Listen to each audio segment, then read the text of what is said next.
Kitab Ayub.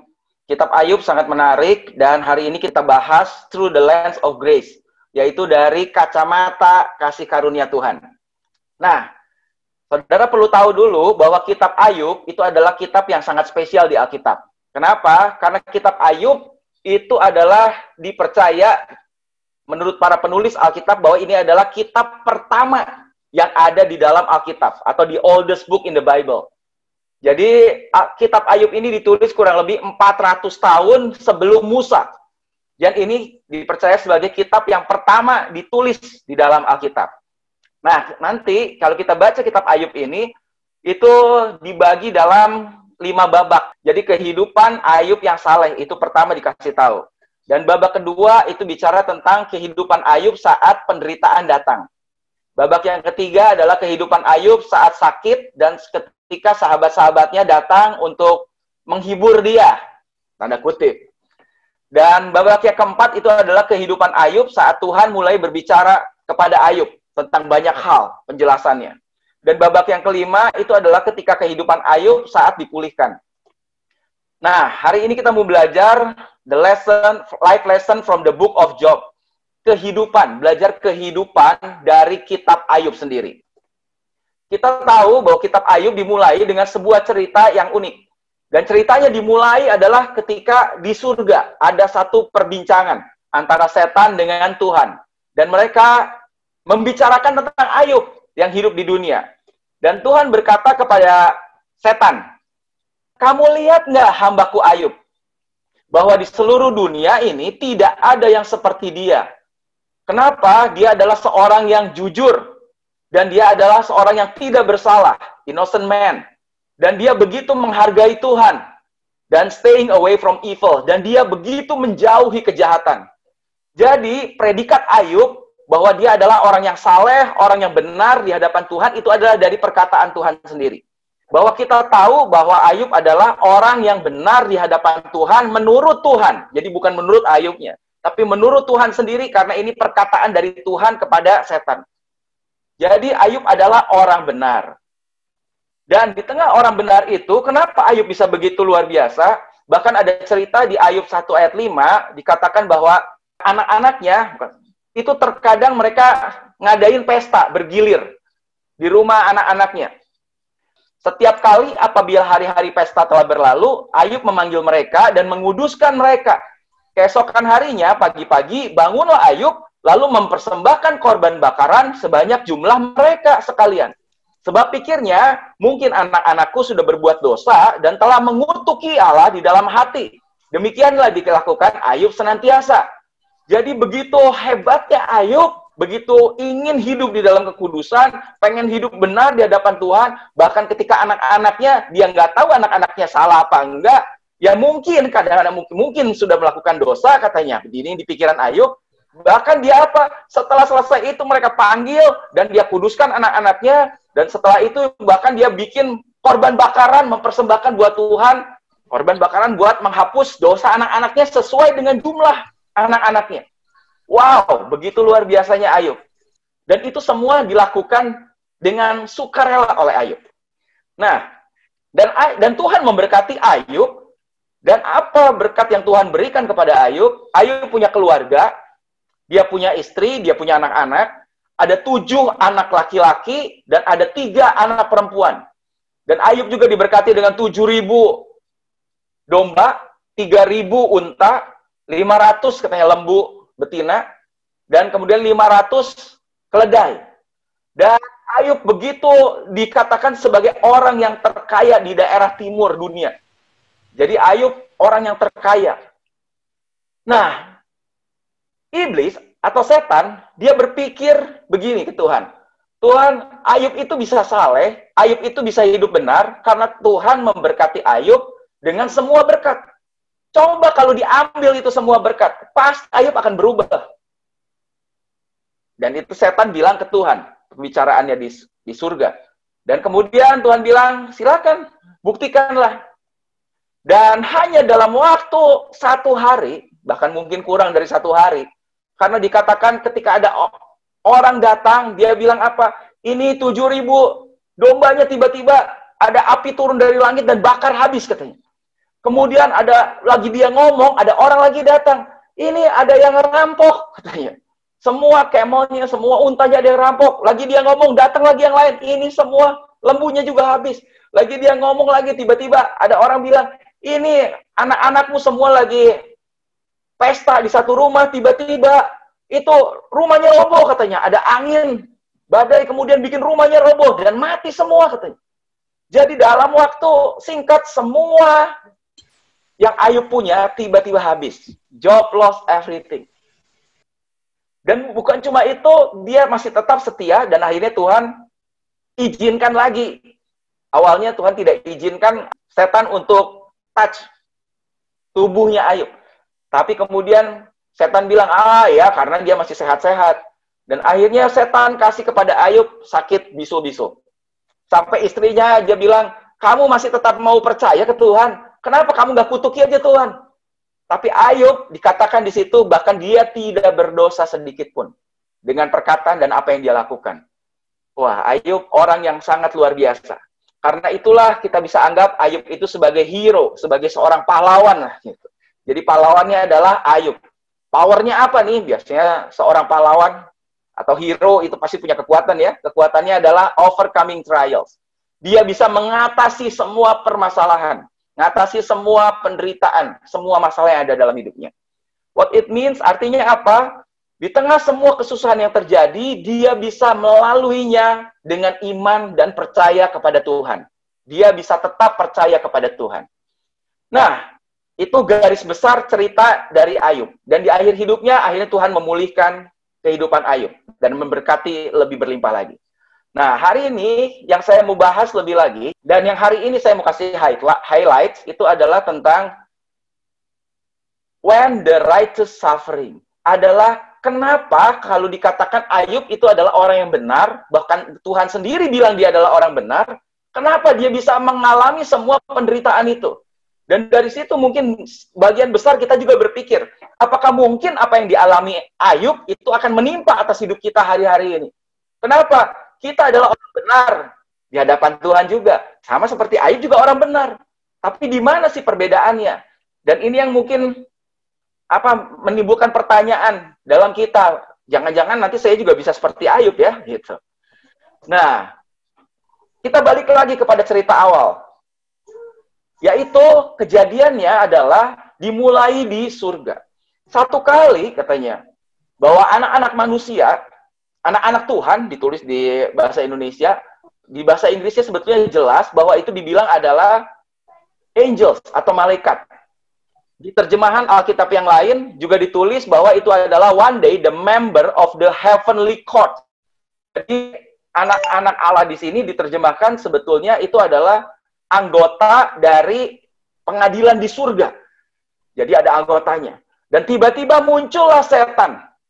Muncullah setan, the accuser, si penuduh. Setan tiba-tiba muncul di situ. Nah, kenapa setan bisa muncul di situ? Kenapa? Karena kalau kita tahu sama-sama bahwa sebetulnya setan memang sudah dibuang ke bumi. Tapi kemudian Tuhan menciptakan manusia dengan otoritas bumi. Dan kemudian setan mulai menipu Hawa. Dan Adam juga, sampai mereka jatuh dalam dosa.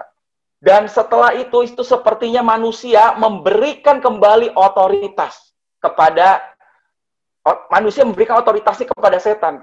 Dan sejak itulah setan akhirnya mempunyai dasar pijakan. Jadi kalau di pengadilan itu kenapa seseorang bisa menuntut?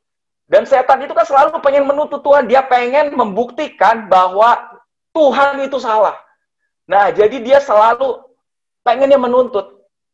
Nah, ketika Tuhan menciptakan Adam dan Hawa serupa dengan gambaran Tuhan, serupa dengan gambarannya Tuhan, itulah sepertinya kesempatan di mana setan akhirnya menipu gambarannya Tuhan ini, dan dia mengambil alih otoritas. Dan sejak itu dia memang punya pijakan lagi, karena apa? Tuhan selalu bilang bahwa upah dosa adalah maut. Makanya setan sekarang bisa ke surga, dia bisa menuntut di hadapan Tuhan, bahwa apa? Gambarannya yaitu manusia, itu sekarang sudah berdosa dan layak dihukum. Itulah kenapa makanya ada pembicaraan di surga. Dan memang setan itu adalah si pendakwa. Dikatakan setan itu the accuser. Dia adalah pendakwa kita siang dan malam. Dia selalu menuntut. Kenapa? Kalau kamu sudah melakukan dosa, upah dosa adalah maut, berarti Tuhan harus melakukan tuntutan ini, maut harus terjadi untuk pembayaran atas setiap dosa yang dilakukan. Dan setan makanya sejak itu seperti punya akses kepada tadi heavenly court. Jadi setan bisa ke surga dan menuntut Tuhan untuk melakukan sesuatu atas manusia yang berdosa, karena upah dosa itu tadi adalah maut. Dan kita baca itu di dalam Ayub 1 ayat 8. Lalu bertanyalah Tuhan kepada iblis, apakah engkau memperhatikan hambaku Ayub? Sebab tidak seorang pun di bumi seperti dia yang demikian saleh dan jujur, yang takut akan Allah dan menjauhi kejahatan. Lalu jawab iblis kepada Tuhan, apakah tidak mendapat apa-apa Ayub takut akan Allah? Bukankah engkau yang membuat pagar sekeliling dia dan rumahnya serta segala yang dimilikinya? Apa yang dikerjakannya telah kau berkati, dan apa yang dimilikinya makin bertambah di negeri itu. Tetapi ulurkanlah tanganmu, katanya, dan jamalah segala yang dipunyainya. Ia pasti mengutuki engkau di hadapanmu. Maka firman Tuhan kepada iblis, nah segala yang dipunyainya ada dalam kuasamu. Jadi Tuhan Tuhan memberkati Ayub karena Ayub hidup kudus dan hidup saleh di hadapan Tuhan dengan usahanya sendiri. Jadi dasar pijakan Tuhan untuk bisa memberkati Ayub karena memang Ayub hidup berkenan di hadapan Tuhan. Dan iblis nggak bisa mengganggu. Kenapa? Karena nggak bisa mendakwa. Karena memang Ayub hidupnya berkenan dan saleh dan kudus. Makanya iblis nggak bisa mengganggu Ayub. Kita lihat dulu ini. Jadi, surga itu kan ini tahta pengadilan. Jadi, kalau kita tahu pengadilan lah. Semua itu ada dasar pijakannya. Jadi, kenapa begini nih alasannya? Pembela dan penuntut selalu begitu. Penuntut bilang dia melakukan ini. Pembela bilang dia sudah melakukan ini. Dasarnya. Dan itu juga yang terjadi di surga. Jadi, Tuhan memberkati Ayub karena Ayub memang hidup berkenan. Tapi sekarang setan bilang, ya kenapa Ayub itu hidup berkenan? Karena Tuhan berkati. Coba aja kalau itu diambil. Pasti nanti Ayub nggak akan begitu lagi. Pasti dia akan mulai mengutuki Tuhan, katanya. Dan akhirnya di ayat 12 ini dikatakan, maka firman Tuhan kepada iblis, nah segala yang dipunyainya ada dalam kuasamu. Sekarang Tuhan mulailah sepertinya buka atau mengizinkan iblis untuk ambil apa yang dimiliki oleh Ayub yang sudah diberikan oleh Tuhan. Jadi di sini kita tahu sebetulnya bukan Tuhan yang mengambil lagi. Tapi Tuhan mengizinkan iblis, mengizinkan setan, nah segala yang dipunyainya ada dalam kuasamu, terserah. Hanya janganlah engkau mengulurkan tanganmu terhadap dirinya. Kemudian pergilah iblis dari hadapan Tuhan. Dan apa yang diperbuat iblis, diambil semuanya. Bahkan sampai akhirnya nggak puas, dia minta apa kali ini? Dia boleh kasih penyakit juga. Dan itulah yang terjadi. Nah, jadi kita tahu kenapa setan bisa punya akses ini. Dimulai dari Kejadian 3. Dikatakan bahwa setan tempted Eve and bring sin to earth. Setan menipu, mencobai Adam Hawa. Disitulah setan selalu menuduh, dan dia sekarang punya dasar pijakan untuk dia bisa menuduh, untuk manusia mempertanggungjawabkan dosa di hadapan Tuhan. Jadi waktu dia naik ke surga, karena apa? Dia bilang, loh, saya punya dasar nih. Dan bahkan Yesus pun dia juga menghadapi tuduhan itu. Dia bahkan juga menghadapi pencobaan. Iblis mencobai untuk Yesus juga bisa jatuh dalam dosa. Karena memang setan itu the accuser of the brethren. Dia adalah si penuduh, si pendakwa. Dia selalu mencoba menjatuhkan dengan berbagai cara. Nah, kalau kita tahu the devil is your accuser, kalau iblis atau setan itu si penuntut, tapi kita tahu bahwa Yesus Jesus is your advocate. Yesus adalah pembela kita. Bahkan Yesus itu bukan hanya membela, tapi apa yang dia lakukan? Dia bayar semua daripada tuntutan itu. Makanya the forgiveness provided by the blood of Christ itu allows true freedom from sin. Justru Yesus bayar upah dosa adalah maut. Dia bayar semua dosa untuk dia mati di kayu salib. Dia tebus semua dosa. Jadi dia membela kita bukan hanya melakukan pembelaan melalui perkataan, tapi Yesus melakukan pembelaan melalui perbuatannya. Karena memang tuntutan itu harus dibayar dengan maut. Upah dosa adalah maut. Dan Yesus sekarang mati untuk membayar dosa seluruh manusia.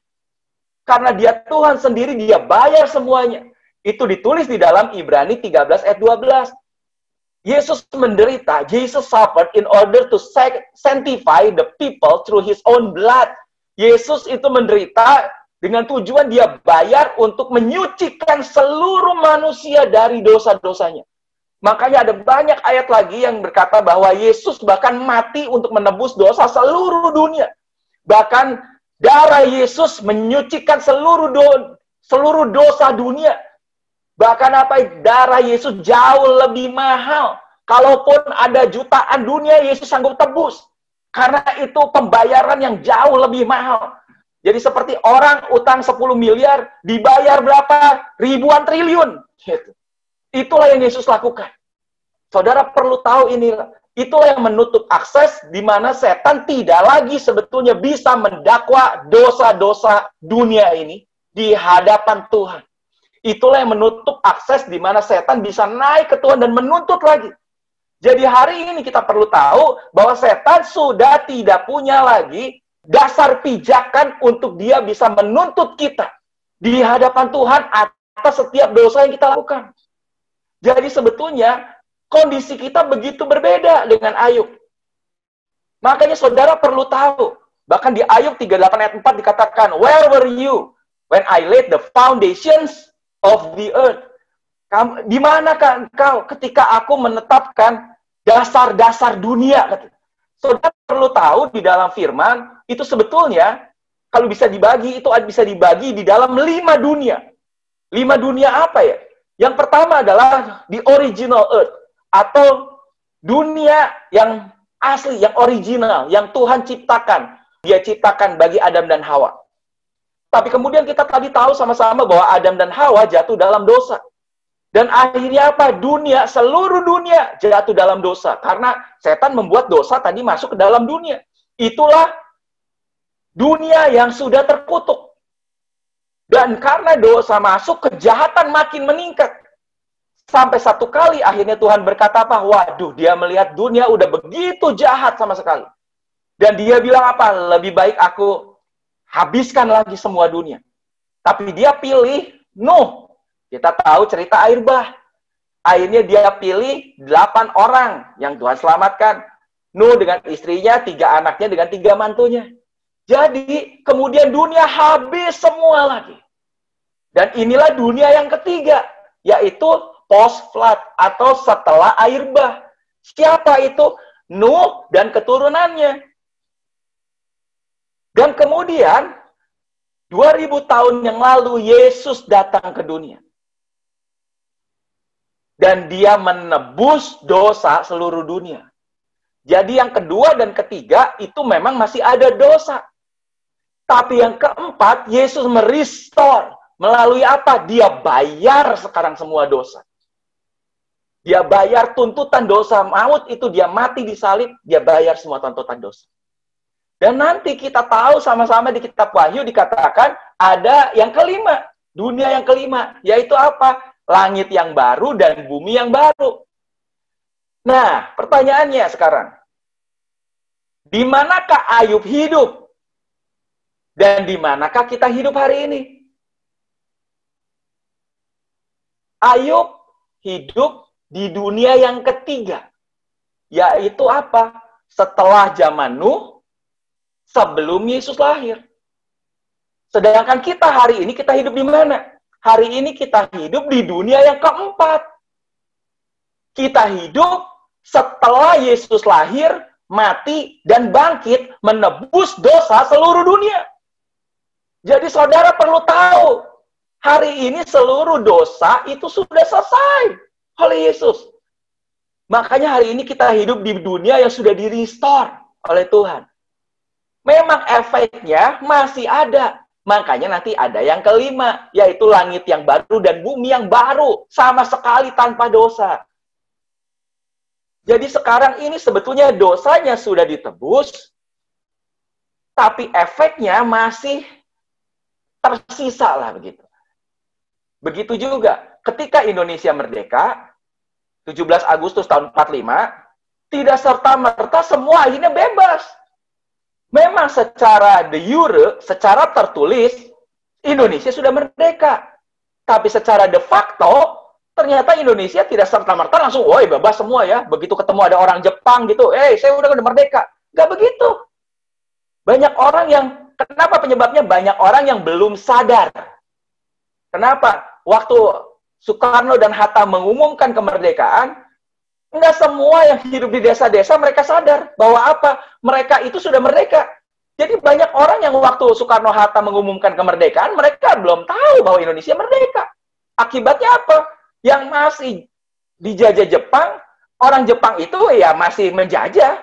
Karena apa? Ketidaktahuan. Nah, hari ini juga begitu. Banyak orang yang hidup di dunia, mereka berpikir mereka masih hidup di dunia yang seperti dunia yang kedua atau yang ketiga. Jadi mereka masih berpikir bahwa kemerdekaan itu belum diraih. Bahwa dosa itu masih harus dibayar. Bahwa dosa itu tuntutannya iblis masih selalu menuntut. Iblis masih selalu mendakwa. Jadi apa yang kita lakukan, kita masih harus bayar semuanya. Padahal hari ini saudara perlu tahu, kita hidup di dunia yang keempat. Bahwa Yesus sudah menebus seluruh dosa dunia. Selama dunia ada dulu, sekarang dan selamanya. Karena di hadapan Tuhan tidak ada pembagian waktu. Tuhan di luar waktu. Jadi, pertanyaannya sekarang.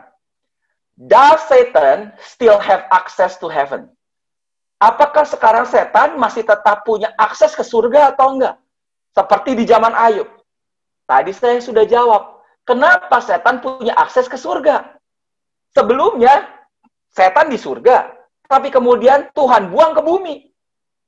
Nah, sedangkan penguasa atas bumi itu adalah Adam dan Hawa. Tuhan berikan otoritas. Ketika ditipu, akhirnya jatuh dalam dosa Adam dan Hawa, itulah yang membuat setan punya akses lagi ke surga. Untuk menuntut dosa yang dilakukan oleh manusia. Tapi kita tahu sama-sama tadi, bahwa Yesus turun ke dunia, dan dia sudah membayar lunas semua dosa. Jadi pertanyaan ini sebetulnya sudah dijawab. We can be assured. Sekarang ini kita harus yakin. Kita bisa tenang, bisa yakin. That what happened to Job cannot happen to us. Because of Jesus, our advocate. Bahwa apa yang terjadi atas Ayub, itu tidak akan lagi terjadi atas kita. Karena Yesus adalah pembela buat kita. Dan dia membela kita dengan dia bayar lunas semua tuntutan. Jadi sudah lunas dibayar. Bukan cuma menang di perkara, tapi dibayar semua tuntutannya sudah selesai. Sudah dibayar. Apa yang setan mau untuk kematian, Yesus sudah mati. Jadi semua utang kita, dosa kita sudah selesai. Bahkan gak cukup di situ. Dan setelah dibayar, makanya sebelum Yesus naik ke surga, meninggalkan kita, Yesus ngomong kalimat yang sangat penting. Ini yang selalu saya ingatkan. Ini ada di Matius 28 ayat 18. 3 ayat sebelum berakhir kitab Injil Matius. Yesus bilang apa? Yesus bilang, kamu tahu nggak? Sekarang all authority in heaven. Semua otoritas, kekuasaan yang ada di surga, di dalam surga. And on earth. Dan apa yang ada di atas bumi has been given to me. Itu sudah diberikan kepadaku, kata Yesus. Jadi sekarang otoritas di surga dan atas bumi itu ada di tangan Yesus. Dengan kata lain, otoritas itu adalah apa yang terjadi harus seizin daripada Tuhan. Jadi kita sebenarnya bisa rest, bisa mulai tenang. Karena nggak mungkin iblis bisa begitu saja menggocok kita seenaknya. Nggak bisa tiba-tiba dia bisa lakukan sesuatu untuk menimpa kita. Saudara bisa dengar khotbah yang 2 minggu lalu. Tentang apa? Purpose. Bahwa segala yang bisa terjadi atas hidup kita, itu pasti atas izin daripada Tuhan. Tapi sekali lagi, bukan setan yang, bukan Tuhan yang lakukan. Sama bahkan seperti apa yang terjadi atas Ayub. Tadi kita baca sama-sama, bukan Tuhan yang mengambil, bukan Tuhan yang melakukan itu. Tapi siapa? Setan. Karena Tuhan bilang apa? Silakan. Segala sesuatu sekarang ada di tanganmu. Tapi bukan Tuhan yang lakukan. Nah, itu juga. Kalau kita tahu semua atas sepengetahuan Tuhan yang terjadi atas hidup kita, kalau begitu apa yang sedang terjadi atas kita semua hari-hari ini, yang menurut kita mungkin apa ya, itu penderitaan atau masalah, itu juga Tuhan pasti tahu. Amin. Makanya nothing can happen without God's permission. Tidak ada sesuatu pun yang bisa terjadi itu tanpa seizin daripada Tuhan. Nothing can happen without God's permission. And God will not allow a difficulty unless He has a divine purpose for it. Dan Tuhan tidak akan izinkan masalah, penderitaan, atau kesusahan, atau pencobaan, atau ujian untuk bisa terjadi, kecuali memang Tuhan punya tujuan buat hal itu. Karena sekarang itu otoritinya Tuhan yang pegang. Makanya yang Tuhan mau adalah bicara tentang tes, temptation, ujian dan pencobaan dan ini. Gimana sebetulnya kita bisa lulus? Lulusnya itu apa?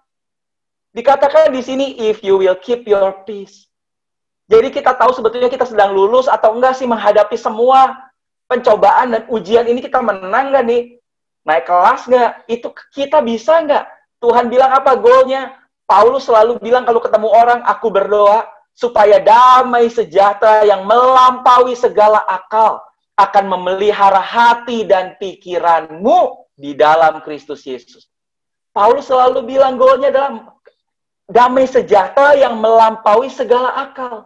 Dengan kata lain, di tengah semua yang kita alami, itu kita bisa berpikir, loh, kok saya bisa tetap damai ya? Kok saya bisa tetap tenang ya? Padahal ini masalah situasi begini ya. Berarti tandanya saudara sudah lulus tuh. You'll pass the test. Berarti apa? Kita betul-betul sadar, betul-betul mengerti. Bahwa kehidupanku udah bukan aku lagi, tapi Kristus yang hidup. Kita tahu apapun yang terjadi, ada under control daripada Kristus. Kalau gitu kita bisa tetap tenang. And God kemudian will bring you out better than you were before. Dan setiap kali kita menang, itu setiap kali Tuhan akan bawa kita untuk kita menjadi lebih baik dan lebih baik lagi. Amin. Ya, bagian terakhir. Jadi kita tadi sama-sama ngerti ya bagian yang pertama. Kenapa ada pembicaraan di surga ini dan itu dan segalanya. Nah, masalahnya sekarang adalah begini. Buat Ayub, masalahnya adalah ada yang namanya human consciousness of God in the book of Job. Atau apa, ada kesadaran manusia tentang Tuhan di dalam kitab Ayub. Yang tadi saya sampaikan di bagian pertama adalah saya mau kasih lihat bahwa dari pandangan Tuhan, dari sisi Tuhan, bahwa sekarang semua dosa sudah selesai, bahwa sekarang karena Yesus sudah membayar, sudah lunas, iblis tidak bisa lagi menuntut. Tapi masalahnya sekarang, kita hidup di dunia, banyak orang di dunia mereka belum sadar. Dan kesadaran mereka itu berbeda. Dan itu juga digambarkan di dalam kitab Ayub. Nah, ceritanya gini, Ayub itu punya teman. Elifaz, Bildad, dan Sofar. Sebetulnya ada lagi di belakang tentang Elihu, segala macam lah. Dikatakan di Ayub 2 ayat 13 bahkan, bahwa mereka itu duduk di tanah bersama-sama dengan Ayub selama 7 hari dan 7 malam. Selama 7 hari 7 malam, nggak ada satu kata pun yang dikeluarkan. Jadi selama seminggu mereka cuma cara ricing. Semua teman-temannya liatin Ayub dan mereka bingung. Kenapa? For his pain was great. Karena begitu besar masalah Ayub. Ya saudara coba bayangkan betapa besar itu apa? Semua hartanya habis. Bahkan semua anaknya mati. 10 orang. Dalam waktu 1 hari. Padahal Ayub adalah orang yang paling kaya dari belahan bumi sebelah timur. Teman-temannya, ya Ayub lebih kaya dari teman-temannya. Makanya mungkin mau berteman juga sama Ayub. Tapi sekarang mereka duduk. Selama seminggu mereka cuma liatin dan bingung betul-betul. Kenapa ya? Apa yang menimpa Ayub? Dan kemudian they debate with Job. Dan kemudian mereka mulai berargumen. Dan itulah sebagian besar, setengahnya hampir, cerita tentang argumen antara Ayub dan 3 temannya ini. Dan mereka 3 temannya ini, they want to help. Mereka itu tujuannya ya coba menolong lah. Dengan caranya. Tapi caranya mereka adalah dengan with accuse Job of sin and urge him to repent. Tapi caranya dengan apa? Dengan menuduh Ayub melakukan dosa-dosa dan bilang untuk Ayub bertobat. Karena apa? No one knows what happened in the courts of heaven. Karena tidak ada satupun dari teman-temannya yang tahu tentang apa yang terjadi di surga, di pengadilan surga itu. Pembicaraan antara Tuhan dan setan. Nah, tapi tadi kan saya udah sampaikan dulu di awal. Kita udah tahu sebetulnya apa yang terjadi. Dan sebetulnya itu udah beres. Dibuat Tuhan. Nah, problemnya sekarang adalah ada teman-temannya Ayub yang hidup di bumi dan dia nggak ngerti. Nah, yang menarik adalah 3 teman Ayub ini. Mereka semuanya mulai ngomong. Setelah seminggu kemudian mereka mulai ngomong dan mulai kasih nasihat nih. Dan nasihat demi nasihatnya itu menarik. Nah, ini yang saya mau bahas, bagian terakhir. Apa? Kita lihat. Orang yang pertama, the first comforter, namanya Elifaz, teman yang pertama. Elifaz itu mulai kasih nasihatnya, itu berdasarkan religious experience. Atau dari pengalamannya. Gitu. Jadi dia mulai ngomong beberapa kalimat dalam bahasa Inggris, dibilang di sini, I have observed. Ya, aku sudah amat-amati kamu nih. Ini kan selama seminggu, mereka cuma diem aja. Terus, saya sendiri, I myself have seen, gitu ya. Aku sendiri, sepertinya aku sudah lihat. We have examined. Ya, kami sudah coba ini, itu, dan apa ya. Ya, pokoknya menurut kami lah, mengobservasi, beginilah, katanya. Jadi, Elifaz itu berdasarkan experience. Bahkan di Ayub 4 ayat 8 ditulis dengan jelas. Perkataan yang Elifaz bilang kepada Ayub, dia bilang gini, my experience shows, dari pengalaman saya, itu telah aku lihat, bahwa orang yang membajak kejahatan dan menabur kesusahan, pasti dia juga akan nuai. Jadi ini menurut pandangannya Elifaz, berdasarkan experience, dari pengalamannya. Ya kalau orang ngelakuin nabur kejahatan, ya makanya menuai lah. Dan hari-hari ini juga banyak orang-orang di dunia yang seperti begitu. Tapi ingat baik-baik, kita sudah tahu tadi kebenaran tentang apa yang terjadi di heavenly court. Bahwa sebetulnya ya apa yang Yesus bayar sudah selesai. Dan terbukti bahwa apa yang Elifaz tuntut, yang katakan bahwa sebetulnya kan nggak benar. Karena di hadapan Tuhan, Ayub tetap orang benar. Bahkan dikatakan di situ tidak ada sedikit pun dari perkataan dan perbuatannya dosa, katanya. Nah, Elifaz dia nggak tahu atau dia lupa. Hari ini kita perlu tahu kenapa kita jangan lakukan ini ke orang, karena apa? Elifaz dia nggak tahu tentang ada yang namanya mercy and grace. Dia nggak tahu bahwa sekarang kita hidup di dunia yang keempat, di mana Yesus sudah datang, dia membawa kasih karunia-Nya dan pengampunannya. Mercy and grace. Apa itu mercy? Apa itu kemurahan? Pengampunannya. Yaitu apa? Itu adalah it's not getting what you do deserve. Itu adalah kita tidak menerima apa yang seharusnya kita terima. Apa itu? Penghukuman. Harusnya kita terima karena kita orang berdosa. Upah dosa adalah maut. Kita harusnya bayar dengan kematian. Tapi kita tidak terima kematian karena Yesus sudah mati bagi kita. Itulah mercy. Dan satu lagi yang Yesus berikan buat kita sebagai orang percaya adalah grace. Apa itu kasih karunia? Kasih karunia adalah kita menerima apa yang seharusnya tidak kita terima. Itulah unmerited favor. Apa yang kita terima yang seharusnya kita tidak terima. Kita terima segala berkat yang Tuhan sudah sediakan buat kita. Harusnya kita tidak terima. Kenapa? Karena hidup kita tidak sehebat Ayub bahkan hari ini. Tadi, kenapa Ayub bisa terima semuanya? Karena memang dia orang saleh. Tapi hari ini, kenapa kita bisa terima semua berkat Ayub? Meskipun mungkin kita tidak sehebat Ayub. Dan hari ini juga, kenapa kita bisa terima semua berkat-berkat Tuhan? Yang seharusnya kan kita nggak lakukan kebaikan tuh. Nggak cukup baik di hadapan Tuhan. Nggak cukup kudus. Nggak cukup apa ya, nggak cukup segalanya, tapi kok kita bisa terima? Itulah grace, itulah kasih karunia. Kita bisa terima apa yang seharusnya tidak kita terima. Jadi saudara perlu tahu, grace akrostiknya itu kepanjangannya God's riches at Christ's expense. Sering dengar juga. Adalah apa? Kekayaan Tuhan. Kita terima semua kekayaannya Tuhan karena apa yang Yesus sudah bayar buat kita. Jadi karena Yesus sudah bayar semua dosa, makanya kita bisa terima semua kekayaan Tuhan buat kita. Bahkan apa? Bukan cuma itu kalau saudara tahu. Bahwa sekarang, bukan cuma Yesus mati bagi kita, sekarang kita diangkat menjadi anaknya. Makanya kita disebut anak-anak Tuhan.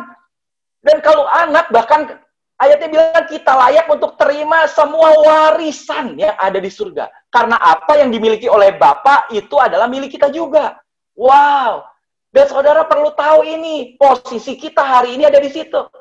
Jangan di posisi Elifas yang nggak tahu. Yang kedua, sekarang ada temannya yang namanya Bildad. Bildad itu kasih nasihat kepada Ayub, tapi dia kasih nasihat berdasarkan religious traditionalism. Atau berdasarkan tradisi. Tradisi. Dan tahu dari mana? Itu ada ayatnya contohnya, di Ayub 8 ayat 8. Ask the former generation, katanya. And find out what their father learned. Jadi dia kasih nasihat kepada Ayub. Coba kamu belajar dari bapak-bapak leluhur kita harusnya. Jadi Bildad lagi bilang ke Ayub sepertinya apa? Aduh Ayub, kamu bisa kayak gini karena kamu nggak ngikutin tuh jejak daripada generasi yang dahulu. Kamu nggak denger-denger tuh yang bapak kamu ngomong. Sepertinya begitu. Ya, ini bahasa Indonesianya. Sebab itu, aku memohon kepadamu. Ini kata Bildad nih kepada Ayub. Bertanyalah kepada orang-orang zaman dulu. Dan perhatikanlah leluhur mereka. Karena mereka adalah anak-anak kemarin yang tidak mengetahui apa-apa. Karena kami adalah anak-anak kemarin yang tidak mengetahui apa-apa. Dan hari-hari kami di bumi seperti sebuah bayangan. Gak jelas katanya. Bukankah mereka yang seharusnya mengajarimu dan menceritakan kepadamu serta mengeluarkan kata-kata yang ada di hati mereka? Jadi Bildad lagi nuduh Ayub, dia bilang apa? Wah, kamu itu kurang dengerin sih. Jadi Bildad itu berdasarkan tradisi. Harusnya kita itu ikutin tradisinya. Makanya sekarang kita ngalamin ini gara-gara kamu nggak ikutin tradisi sih. Itu kata Bildad. Dan so far, satu lagi dia nasehatin Ayub, itu berdasarkan religious dogma. Berdasarkan doktrin. Berdasarkan doktrin agamawi. Itu adalah sistem kepercayaan, sistem percaya kita yang gak bisa ditoleransi lagi. Pokoknya jangan dipertanyakan. Pokoknya ya begitulah adanya lah gitu. Jadi kalau melanggar ya itulah akibatnya lah. Sepertinya gitu yang Sofar bilang. Dan ini contohnya nih perkataan daripada Sofar. If you put away the sin that is in your hand, katanya bahasa Inggrisnya. Kalau kamu singkirin itu yang dari tanganmu, jika engkau menyediakan hatimu dan menadahkan tanganmu kepada Tuhan, jikalau engkau menjauhkan kejahatan dalam tanganmu dan tidak membiarkan kecurangan ada dalam kemahmu, maka sesungguhnya engkau dapat mengangkat mukamu tanpa celah dan engkau akan berdiri teguh dan tidak akan takut, bahkan engkau akan melupakan kesusahanmu. Jadi dengan kata lain, Sofar ini lagi bilang apa? Dia bilang ke Ayub, nah Ayub, kamu itu sih makanya jahat, makanya kamu terima semua ini. Coba kalau kamu itu kejahatan, kecurangan itu nggak ada di tangan kamu, nggak ada di dalam kemahmu, kamu nggak lakukan itu, pasti kamu nggak ngalami gini. Kamu bisa tetap berdiri teguh. Tapi dengan kata lain, kalau kamu ngalamin ini, wah berarti kamu ada dosa nih. Dan itu dosa tidak bisa ditolerir. Itulah seperti yang Shofar lagi mau katakan.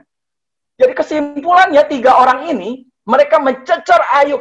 Dengan apa? Elifaz dengan experience. Menurut pengalaman saya, ya kalau kamu ngalamin ini, itu akibat ini.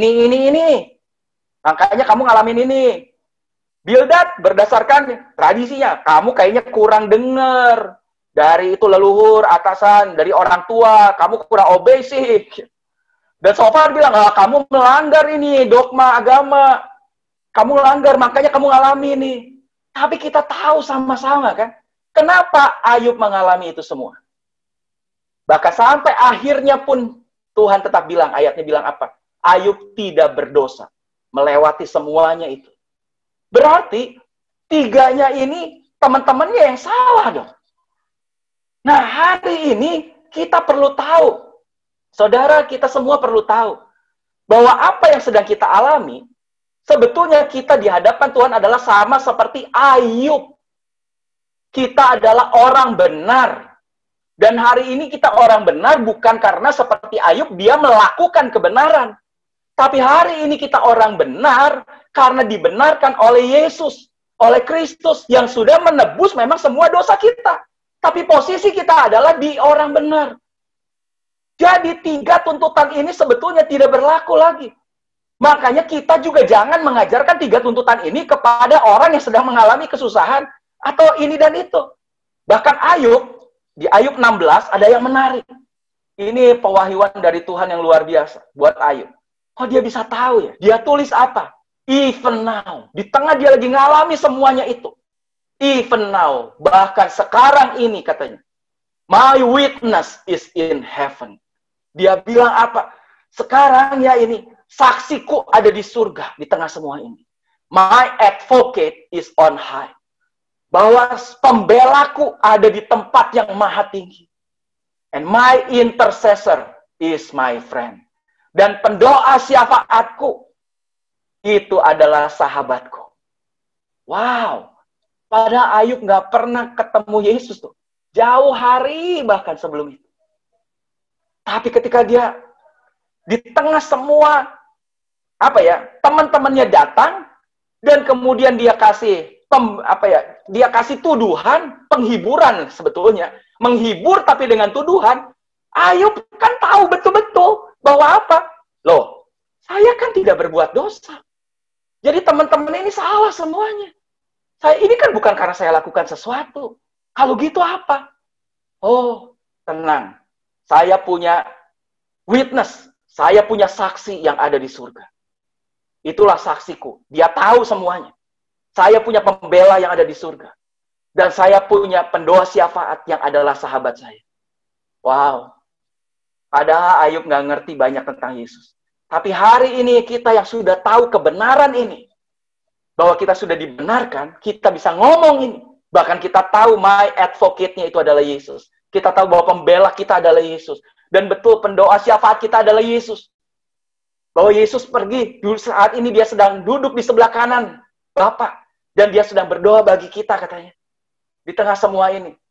Makanya sebetulnya nggak terlalu, jangan sedikit-sedikit gitu. Aduh, doain saya ya. Kalau kita tahu bahwa pendoa syafaat kita adalah Yesus sendiri. Dialah sahabat saya.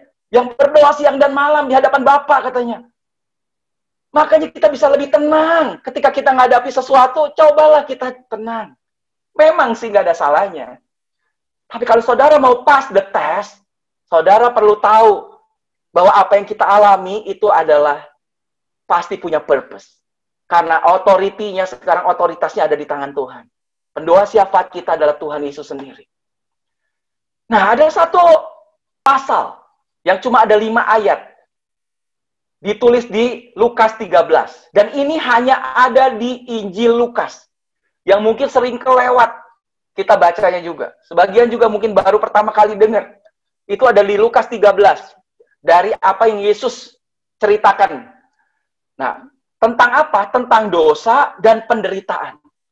Berarti ini kan dari tadi saya lagi bahas ini. Ada dosa dan ada masalah. Apakah penyebab penderitaan itu adalah dosa? Tadi sebetulnya saya sudah jawab. Apakah penyebab penderitaan itu adalah dosa? Apakah betul? Ayub, apakah penyebab penderitaan Ayub itu adalah dosa? Ternyata tidak, kan? Dan ini lihat, Yesus juga sedang ngajar sesuatu. Lukas 13 ayat 1. Pada waktu itu, datanglah kepada Yesus beberapa orang membawa kabar tentang orang-orang Galilea yang darahnya dicampurkan Pilatus dengan darah korban yang mereka persembahkan. Jadi apa? Ada orang-orang yang mungkin memberitakan Injil, orang-orang Galilea itu terkenal karena Yesus dari Galilea. Jadi banyak yang bertobat, orang-orang dari Galilea. Dan kadang mereka pergi ke Yerusalem, juga mungkin menyampaikan ini dan itu, dan atau gimana lah gitu, akhirnya mungkin sampai dibunuh. Dan kemudian darahnya katanya dicampurkan dengan Pilatus oleh darah korban yang mereka persembahkan. Jadi mereka datang untuk mempersembahkan korban. Mereka berlaku baik di hadapan Tuhan tuh. Dan Pilatus nggak suka. Akhirnya mereka ya mungkin martir lah ini bisa dibilang. Dicampur sampai darahnya dengan darah korban katanya. Dan mereka tanya kepada Yesus. Dan Yesus bilang apa? Yesus jawab mereka. Sangkamu orang-orang Galilea ini lebih besar dosanya daripada dosa semua orang Galilea yang lain. Karena mereka mengalami nasib itu. Yesus tanya balik ke mereka. Kamu lihat tuh orang-orang itu ngalamin gitu. Sampai akhirnya harus mati dengan darahnya dicampur dengan darah korban yang mereka lakukan sendiri. Kamu pikir dosa mereka itu jauh lebih besar daripada dosa ini orang-orang yang lain nih. Yang nggak pergi ke Yerusalem dan nggak mempersembahkan korban. Kamu pikir nasibnya itu apa penyebabnya? Jadi Yesus lagi mau bicara tentang dosa dan penderitaan. Dan Yesus jawab dengan jelas. Tidak. Kataku kepadamu. Tetapi jikalau kamu tidak bertobat, kamu semua akan binasa atas cara demikian. Ayat keempat, baru saya jelaskan. Atau sangkamu, ke-18 orang yang mati ditimpa menara dekat Siloam lebih besar kesalahannya daripada kesalahan semua orang lain yang diam di Yerusalem. Jadi waktu itu mungkin ada berita nih, kenapa ada menara dekat Siloam yang roboh dan kemudian menimpa 18 orang. Apakah kesalahannya itu lebih besar daripada kesalahan semua orang lain yang ada di Yerusalem? Yesus bilang lagi, tidak. Kataku kepadamu, tetapi jikalau kamu tidak bertobat, kamu semua akan binasa atas cara demikian. Jadi Yesus lagi mau bilang apa melalui ini? Seringkali kita sebagai manusia, ini kan lagi bahas tentang human conscious, kesadaran manusia tentang dosa yang ada di dunia ini. Tadi urusan Tuhan, sebetulnya Tuhan punya sesuatu yang clear. Sudah jelas, di hadapan Tuhan dosa sudah selesai. Nah, tapi kan kita masih hidup di dunia. Dan banyak kita masih hidup seperti ini, kata Yesus.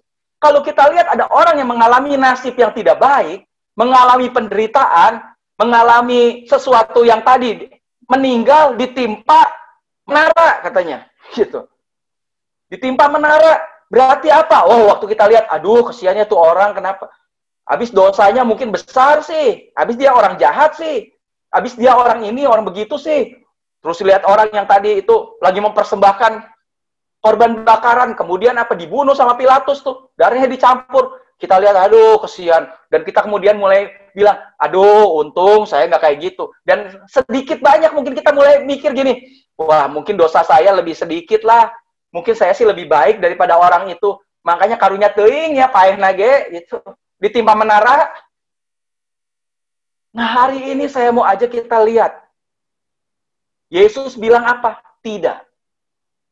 Dengan kata lain, Yesus lagi mau bilang, kalau hari ini ada orang yang mengalami ini dan itu, dan kita mungkin tidak mengalaminya, itu tidak berarti kita lebih baik daripada orang itu. Dan tidak berarti orang itu juga lebih jahat daripada mungkin kita, makanya dia ngalami. Tapi hari ini, kalau kita bisa mengalami sesuatu yang masih baik hari ini, balik lagi semua karena kasih karunia Tuhan. Amin. Tadi semua because of mercy and grace. Apa tadi mercy? Mercy adalah kita tidak menerima apa yang seharusnya kita terima. Harusnya juga saudara mungkin terima apa yang seharusnya sudah saudara lakukan. Dosa yang harusnya ada hukuman. Tapi kok kita nggak terima? Bukan karena saudara lebih baik, tapi karena kita dapat mercy, kemurahan dari Tuhan.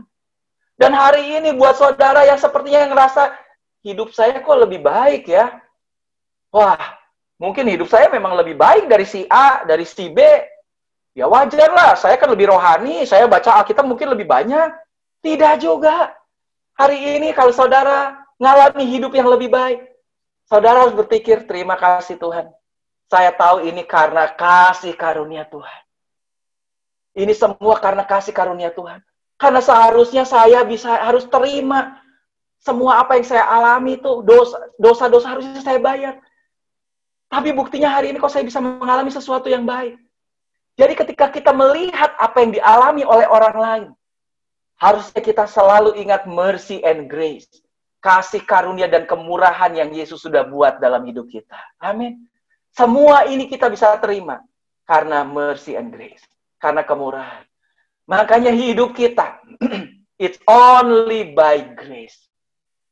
Hidup kita itu hanya karena kasih karunia. Tidak ada karena yang lain. Semuanya hanya karena kasih karunia. Jadi, penutup. Saudara perlu tahu, what is Christianity? Apa itu kekristenan? Christianity is not a religion. Kita hari ini kebetulan jadi orang Kristen. Tapi kekristenan itu bukan hanya sekedar agama. Kalau kita hanya sekedar agama, kita akan terjebak seperti teman-temannya Ayub. Ketika kita ngalami semua permasalahan dalam hidup kita, ketika kita ngalami pencobaan atau ujian di mata Tuhan, itu pasti kita akan mulai cari jalan keluar seperti temannya cari jalan keluar.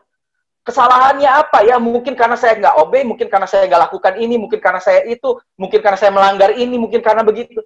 Tapi sekali lagi, kehidupan kekristenan bukan sekedar agama. Tapi kehidupan kekristenan, it's a relationship with God through Christ. Itu adalah tentang hubungan kita dengan Tuhan melalui Yesus Kristus.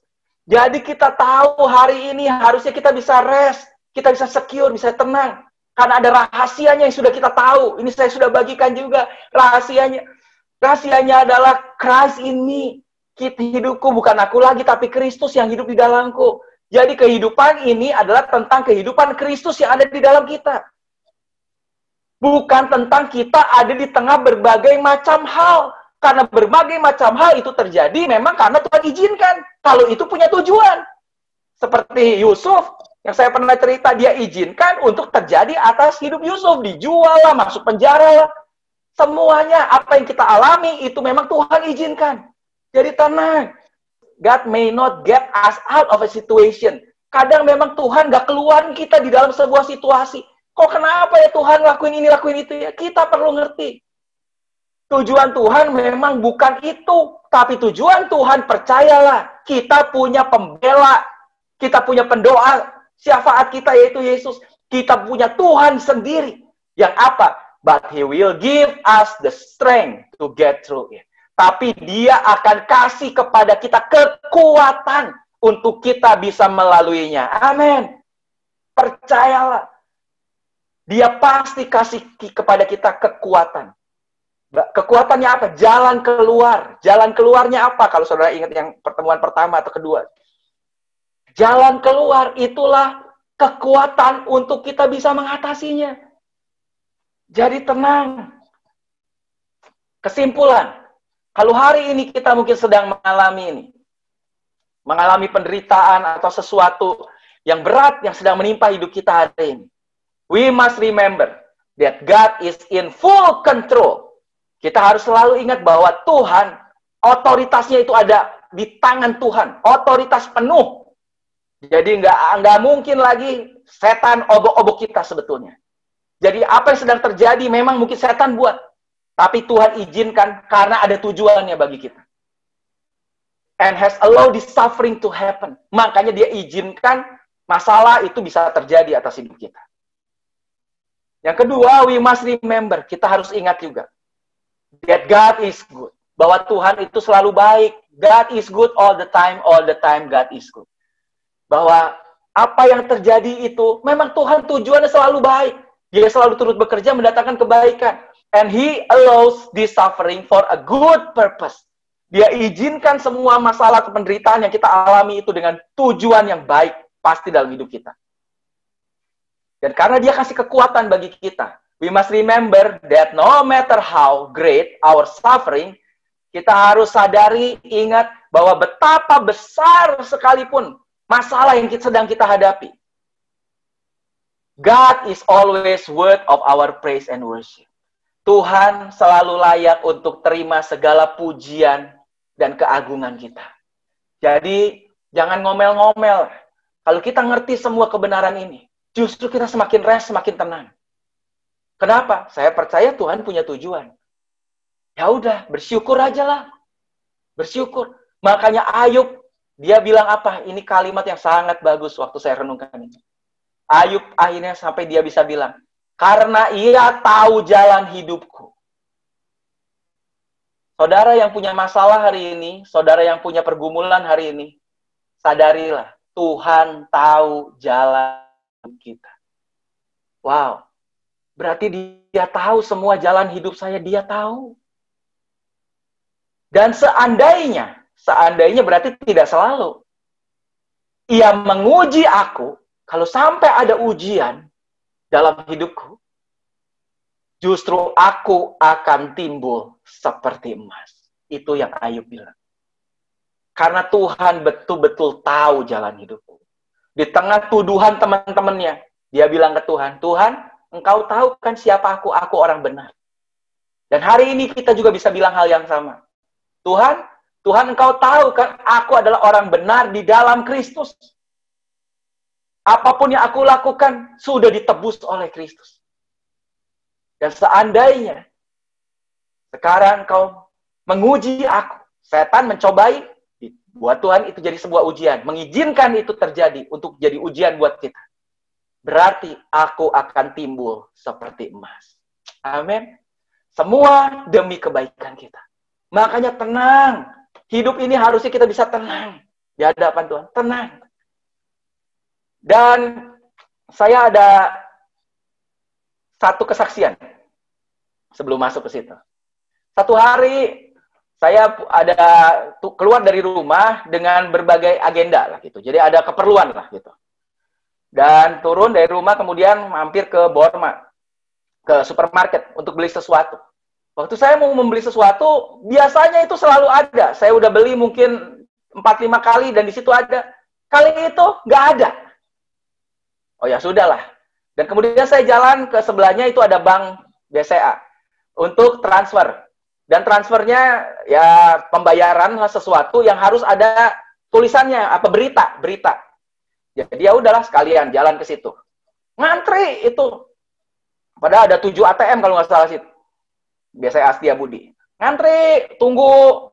Begitu giliran saya masuk, saya lihat ATM-nya, loh, ini kok nggak ada papan ketiknya ya, gitu. Dan saya cek semua yang papan ketik kok nggak ada. Akhirnya saya keluar lagi, saya tanya satpam, Pak, ada ATM yang bisa kirim berita? Dia bilang gini, oh itu baru diangkut kemarin. Dan saya lihat memang di situ ada tulisan kan itu ATM non tunai, nggak ada mesinnya. Dia bilang, oh Pak baru diangkut katanya, sekarang udah nggak ada lagi. Jadi semua udah kayak gini nih katanya, udah tinggal yang biasa nggak bisa kirim berita. Oh ya udah, balik lagi kan. Dan anak saya itu titip beliin makanan kesukaan dia lah. Dan ngantri juga itu yang beli. Akhirnya saya ngantri. Sampai mungkin 5 orang gitu. Setelah begitu giliran saya, begitu pas antri, pas di depannya saya bilang, Pak, beli Pak 10. Dia bilang apa? Wah Pak, maaf, habis katanya. Aduh. Jadi buat saya gini, aduh, kenapa ya? Kok kayak gagal semua lah gitu. Mau beli, ini nggak ada. Mau ke ATM, ATM-nya udah nggak ada sekarang. Mau beli makanan, ngantri. Udah sampai pas giliran saya, habis makanannya. Saya bilang, aduh, udahlah. Dan kemudian saya pergi lagi, ada satu lagi. Itu beli makanan ke Gading. Kenapa? Karena saya dapat voucher. Ada voucher 300.000. Jadi saya beli makanan tuh. Ini bungkus, udah telepon sebelumnya, tinggal ngambil.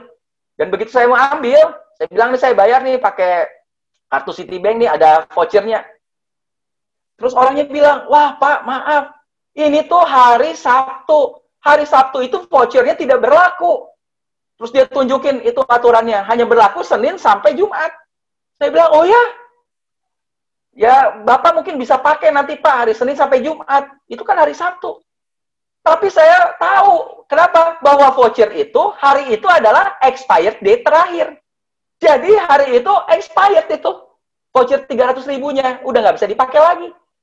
Jadi memang saya harus pakai hari itu. Saya pikir makanya ya udah, oh ini hari terakhir saya pakai. Ternyata hari Sabtu. Jadi gimana? Angus lah. Betul-betul angus sudah. Nggak bisa apa-apa lagi. Ya udah. Dan setelah itu gimana? Ya udah. Di tengah jalan saya mulai berpikir, ini kenapa ya? Apa nih masalahnya ya? Kenapa kok bisa begini ya? Kenapa? Mau beli, nggak ada. Mau ini, habis. Mau ke ATM, nggak itu juga. ATM-nya udah nggak ada. Sekarang bahkan mau beli makanan, vouchernya 300 ribu, angus.